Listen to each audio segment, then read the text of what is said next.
کہ مخصوص سیٹیں پی ٹی آئی کو دے دی جائیں، بالکل دے دیں، میں نہیں کہتا نہ دیں، مجھے اس سے کوئی اختلاف نہیں ہے، بالکل دے دیں، اگر دینی آئین اور قانون کے مطابق تو دیں، بانٹنی ہے تو بانٹیں، جس طرح چاول بانٹتے ہیں، لنگر بانٹتے ہیں، بانٹیں، مجھے تو کوئی اعتراض نہیں ہے۔ میری کون سی کوئی پولیٹیکل پارٹی ایفیلیشن ہے، یا میں نے کون سے تحریک انصاف سے کوئی پیسے لینے ہیں میں تحریک انصاف کی مخالفت میں بولوں، لیکن میں ضرور یہ قانونی نقطہ اٹھاؤں گا کہ جن آزاد امیدواروں نے ود ان 72 آورس، 3 دن 72 گھنٹے ہوتے ہیں نا، ود ان 72 آورس کسی پولیٹیکل پارٹی کو جوائن کرنا تھا، انہوں نے پولیٹیکل پارٹی تو جوائن کی نہیں۔ وہ جو 41 آزاد امیدوار تھے وہ سپریم کورٹ کے فیصلے کے مطابق آزاد تھے نا، ان کے مستقبل کا فیصلہ یہی ہے کہ وہ آزاد ہیں، وہ آزاد بیٹھیں۔ اب ان کو سپریم کورٹ نے ہفتے کے روز جو الیکشن کمیشن کی بہام کی درخواست کے اوپر فیصلہ دیا، سپریم کورٹ نے کہا کہ 41 آزاد امیدواروں کو تحریک انصاف کا رکن تصور کیا جائے۔ حالانکہ سر ان کے جو وہ ہیں وہ پارٹی سرٹیفکیٹ اگر آپ وہ دیکھ لیں تو پھر آپ بھی شکوک و شبہات میں پڑ جائیں گے، میں بھی پڑ گیا تھا، آپ بھی پڑ جائیں گے۔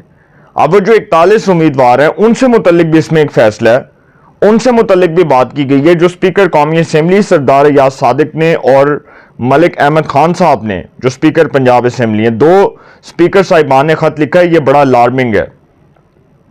اور یہ جب کوئی کہہ رہا ہے کہ جی سپریم کورٹ میں چیلنج ہوگا تو سر گیم بدل بھی سکتی ہے، کیونکہ اس میں بڑے اچھے قانونی نکات انہوں نے اٹھائے ہیں، جو میں سمجھتا ہوں کہ سپریم کورٹ کا مخصوص نشستوں سے متعلق جو اب تک تفصیلی فیصلہ نہیں آیا اس کے اوپر بھی ایک ریورس گیئر لگ گیا، اور وہ فیصلہ اب مزید کھٹائی میں پڑ جائے گا۔ وہ کس طرح وہ میں آپ کو آگے جا کے بتاؤں گا۔ ایک تو ایاز صادق صاحب نے جو سپیکر قومی اسمبلی سردار ایاز صادق صاحب نے جو خط لکھا ہے چیف الیکشن کمشنر کو، انہوں نے خط میں چیف الیکشن کمشنر سکندر سلطان راجہ سے اپیل کی ہے کہ پارلیمنٹ کی خود مختاری قائم رکھتے ہوئے مخصوص نشستیں الاٹ کی جائیں۔ انہوں نے خط میں لکھا کہ سپریم کورٹ نے اپنے فیصلے میں الیکشن کمیشن کو ہدایات دی ہیں کہ وہ آزاد ارکان کو کسی اور پارٹی میں شمولیت کی اجازت دے۔ سپیکر کا خط میں کہنا ہے، ایاز صادق صاحب کا خط میں کہنا ہے کہ پارلیمنٹ کا منظور کردہ ایکٹ صدر کے دستخط کے بعد نافذ العمل ہو گیا ہے۔ مزید کہا گیا کہ ایکٹ کے تحت جس رکن نے کاغذات نامزدگی کے ساتھ پارٹی سرٹیفکیٹ نہیں دیا وہ آزاد تصور ہوگا۔ ہون آئی گل سونیا، جو بات اب آئی ہے وہ میں آپ کو بتانے لگا تھا کہ جو بڑی اچھی بات آئی ہے وہ یہ ہے کہ جو سپریم کورٹ نے اپنے فیصلے میں الیکشن کمیشن کو ہدایات دیں کہ وہ یہ جو ایک منٹ میں آپ کو بتاتا ہوں، انہوں نے خط میں لکھا ہے کہ سپریم کورٹ نے اپنے فیصلے میں الیکشن کمیشن کو ہدایات دیں کہ وہ آزاد ارکان کو کسی اور پارٹی میں شمولیت کی اجازت دے۔ سپیکر کا خط میں کہنا ہے کہ پارلیمنٹ کا منظور کردہ ایکٹ صدر کے دستخط کے بعد نافذ العمل ہو گیا ہے۔ مزید کہا گیا کہ یہ ایکٹ کے تحت جس رکن نے کاغذات نامزدگی کے ساتھ سرٹیفکیٹ نہیں دیا وہ آزاد تصور ہوگا۔ سپیکر نے خط میں لکھا ہے کہ وہ آزاد ارکان جو ایک سیاسی جماعت کا حصہ بن گئے انہیں پارٹی تبدیل کرنے کی اجازت نہیں دی جا سکتی۔ بہت اچھا ماسٹر اسٹروک کھیلا ایاز صادق صاحب نے۔ پھر انہوں نے کہا کہ سپریم کورٹ کا فیصلہ ماضی کے ایکٹ کے تحت تھا جو اب قابل اطلاق نہیں۔ اب ترمیم شدہ الیکشن ایکٹ موجود رہے گا، پہلے والے ایکٹ سے بالا ہوگا، یہ میری رائے نہیں، اس پر سپریم کورٹ کے فیصلے موجود ہیں۔ خط میں کہا گیا کہ الیکشن کمیشن پارلیمنٹ کے بنائے گئے قوانین پر عمل درآمد کرے۔ الیکشن کمیشن پارلیمنٹ اور جمہوری اصولوں کی بالادستی کو یقینی بنائے۔ پھر سپیکر ملک احمد خان صاحب نے جو مخصوص نشستوں کے معاملے پر الیکشن کمیشن آف پاکستان کو خط لکھ کر بھجوایا ہے، اس خط میں لکھا گیا ہے کہ سپریم کورٹ نے 12 جولائی کو مخصوص نشستوں کے معاملے پر آزاد حیثیت سے منتخب ارکان کو سیاسی جماعت میں شامل ہونے کا موقع دیا۔ پنجاب اسمبلی میں آزاد حیثیت سے منتخب ہونے والے یہ ارکان عام انتخابات کے بعد پہلے ہی سنی اتحاد کونسل میں شامل ہو چکے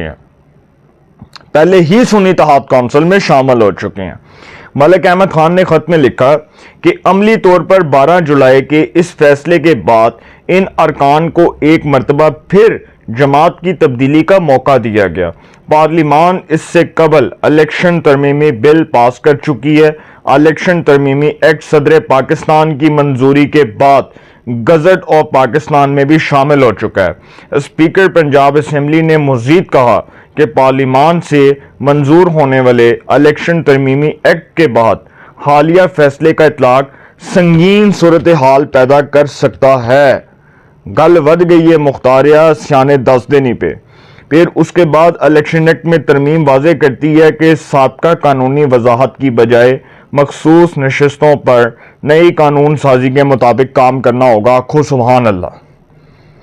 جو دو اسپیکر صاحبان نے خط لکھا ہے، اٹ مینس کہ کلیئر کٹ میسج ہے کہ پارلیمنٹ کے بنائے ہوئے قوانین نہ تو چیلنج ہو سکتے ہیں اور نہ اس کو کوئی اٹھا کر کالعدم قرار دے سکتا ہے۔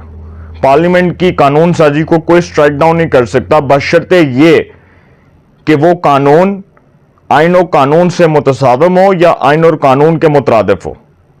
یہ تو کلیئر کٹ میسج ہے۔ اچھا، ایک چیز جو بڑی امپورٹنٹ ہے وہ یہ ہے کہ جو دو اسپیکر صاحبان نے خط لکھا ہے، بظاہر انہوں نے یہ کہا ہے کہ الیکشن کمیشن آف پاکستان فوری طور پر مخصوص نشستیں جاری کر دے۔ دیکھیں، الیکشن کمیشن آف پاکستان کو پتا تھا کہ پی ٹی آئی نے اپنی جماعت میں انٹرا پارٹی الیکشنز نہیں کروائے اور ان کے چونکہ تمام جتنے بھی لوگ تھے وہ آزاد تھے۔ اب یہ جو آزاد لوگ تھے، جتنے بھی تحریک انصاف کے حمایت یافتہ آزاد امیدوار تھے، جب انہوں نے سنی اتحاد کونسل کو جوائن کیا، ابھی انہوں نے سنی اتحاد کونسل کو جوائن کیا تھا نا، تو وہ الیکشن کمیشن کے سامنے انہوں نے درخواست دے دی کہ آپ ہمیں مخصوص سیٹیں دے دیں۔ تو الیکشن کمیشن نے تو بڑا زبردست پوائنٹ اٹھایا۔ انہوں نے کہا کہ آپ نے تو چونکہ کسی پولیٹیکل پارٹی کے نشان پر الیکشن کانٹیسٹ نہیں کیا، تو آپ کس حیثیت سے ہم سے یہ التجا کر رہے ہیں کہ ہم آپ کو مخصوص سیٹیں دیں؟ آپ کس حیثیت میں بول رہے ہیں بھائی؟ What's your credibility? بطور پولیٹیکل پارٹی آپ کی کریڈیبلٹی کیا ہے؟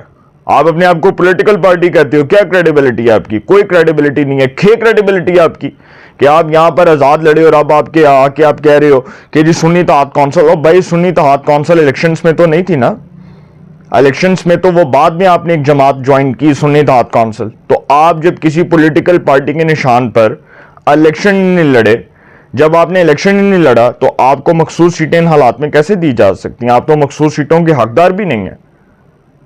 پوائنٹ تو میں نے کلیئر کر دیا نا آپ کو، آئینی اور قانونی نقطہ میں نے آپ کو کلیئر کر دیا۔ اچھا، پھر اس کے بعد الیکشن کمیشن نے تناسب سے دیکھا، وہ جو مخصوص سیٹیں تھیں وہ پیپلز پارٹی، نون لیگ کو اور جو ان کی دیگر اتحادی جماعتیں تھیں ان کو دے دیں۔ انہوں نے سپریم کورٹ میں فیصلہ چیلنج کر دیا۔ سپریم کورٹ نے سنی اتحاد کونسل کی درخواست پر پی ٹی آئی کے حق میں فیصلہ دیا۔ اب یہ معاملہ یہاں پہ آ گیا، اور سر ہونا وہی ہے جو الیکشن کمیشن نے کرنا ہے۔ الیکشن کمیشن تو یہ بھی کہہ دے گا کہ سپریم کورٹ چونکہ آنریبل کورٹ ہے نا، میری آنریبل عدالت ہے، میری معزز عدالت ہے، لیکن الیکشن کمیشن یہ بھی کہہ دے گا وقت آنے پہ کہ سپریم کورٹ کا فیصلہ تسلیم نہیں کیا جا سکتا۔ ان حالات میں سپریم کورٹ کا فیصلہ اس لیے تسلیم نہیں کیا جا سکتا کیونکہ فیصلے پر شکوک و شبہات ہیں۔ گل ختم۔ جب الیکشن کمیشن نے کہہ دینا تو پھر سپریم کورٹ کے فیصلے پر عمل درآمد کیسے ہوگا؟ عمل درآمد کروانے کے لیے ڈنڈا چلوایا جائے گا تو انہیں عدالت لگے گی، کیا ہوگا؟ کچھ بھی نہیں ہوگا۔ یہ سیٹیں پی ٹی آئی کو نہیں ملنی۔ اب الیکشن کمیشن نوٹیفیکیشن جاری کرے، ساری سیٹیں وہ واپس آ جائیں، اس کے بعد حکومت 2/3 میجورٹی سے آئین میں ترمیم کر دے، فضل الرحمان صاحب کلے رہ جائیں، فضل الرحمان صاحب کی ضرورت نہیں پڑنی حکومت کو۔ تو حکومت نے ایک ماسٹر اسٹروک کھیلنے کے لیے یہ پلان بنایا ہوا ہے کہ چونکہ انہوں نے دو اسپیکر صاحبان نے الیکشن کمیشن آف پاکستان کو خطوط لکھے ہیں، تو جو خطوط لکھے ہیں دونوں اسپیکر صاحبان کی طرف سے جو لکھے گئے ہیں اس میں یہی کہا گیا کہ الیکشن کمیشن آف پاکستان ان حالات میں مخصوص سیٹیں فراہم کرتے۔ اگر وہ الیکشن کمیشن نے مخصوص سیٹیں دے دیں تو 2/3 میجورٹی آ جائے گی حکومت کے پاس، مخصوص سیٹیں ہو جائیں گی۔ مخصوص سیٹوں کے بعد جب 2/3 میجورٹی آئے گی تو حکومت دڑا دڑ قانون سازیاں کرے گی، اور جب قانون سازیاں کرے گی تو وہ قوانین بن جائیں گے۔ گل ود گئی ہے مختاریہ سیانے 10 دن ہی پہ، تو جمعے سے پہلے یہ فیصلہ آ گیا۔ ویسے تو جمعہ مبارک ہونا چاہیے تھا تحریک انصاف کو، کیونکہ اگر جمعے کے دن یہ خطوط سامنے آتے تو وہ زیادہ بہتر تھا۔ تحریک انصاف کو جن مرضی حالات میں، کوئی سمجھتا ہے نا اگر تحریک انصاف کو کوئی سپورٹ مل جائے گی یا کوئی اندر سے کوئی آ کے سپورٹ کر دے گا یا کوئی نیا شخص آئے گا وہ تحریک انصاف کو ریلیف کے بنڈل پیکجز دے دے گا، تو سر تحریک انصاف کی خام خیالی اور ارمانوں پر بڑی بری طرح پانی پھرنا ہے۔ عمران خان صاحب پاکستان کے اس پولیٹیکل سسٹم سے بڑی بری طرح ایلیمنیٹ ہو چکے ہیں، ہمیشہ کے لیے ہو چکے ہیں، اور وہ پاکستان کے اداروں کی نظر میں ناقابل اعتبار سیاستدان ہے، ناقابل اعتبار سیاستدان ہے۔ اس سے بڑھ کر میں کچھ نہیں کہوں گا۔ اپنی رائے کا کمنٹس میں ضرور اظہار کیجئے گا۔ انشاءاللہ ایک نئے سیگمنٹ کے ساتھ پھر ملاقات ہوگی۔ اپنا بہت خیال رکھیے گا۔